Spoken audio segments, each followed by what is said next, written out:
So, hi guys! Today is Saturday, April 13. So, ito yung araw ng birthday ng aking binang lalaki. So, siya nga ay 83 years old na. So, may konting salo-salo dito sa bahay nila. So, makikikain kami ng mga bata. Meron nga ditong pansit at bilo-bilo, paborito ng aking binang lalaki. At may dalawang cake. So, bigay nga ni Cap yung isa. So, salamat Cap. At meron din tayong tinola dito. So, magkakaroon muna tayo ng konting kantahan. Day to you.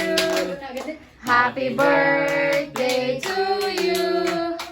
Happy birthday, happy birthday, happy birthday to you. Oh, blow your candle daw, Lolo. Oh, tatay. Yay! O, sa kabila naman, tatay. Dalawang cake niya yan. Ano mo, tatay?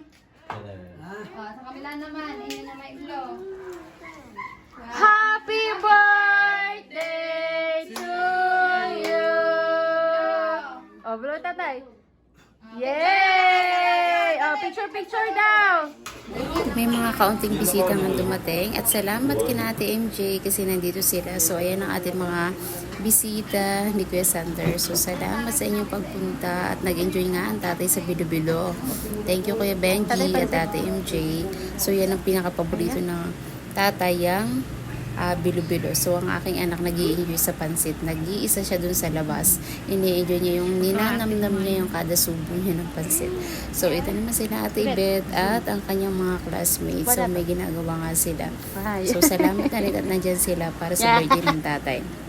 So, ito nga, tuwang-tuwa ang aking tatay. Gawa na binigyan siya ng 500 ng kanyang anak. So, Kuya Jojo, thank you. Guys, dito na kami sa bahay. So, inabot na kami ng gabi. So, nagpuyod na lang ako kasi sobrang sama ng pakiramdam ko kanina pagka-uwi namin. So, ito na nga pala guys ang ginagawa ko. Nagawa na lang ako guys ng sunflower.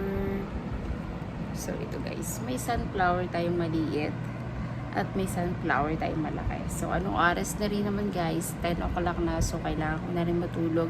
Yung ating video hindi na rin na humaba pa. So, yan. Happy birthday ulit tatay. So, bye-bye.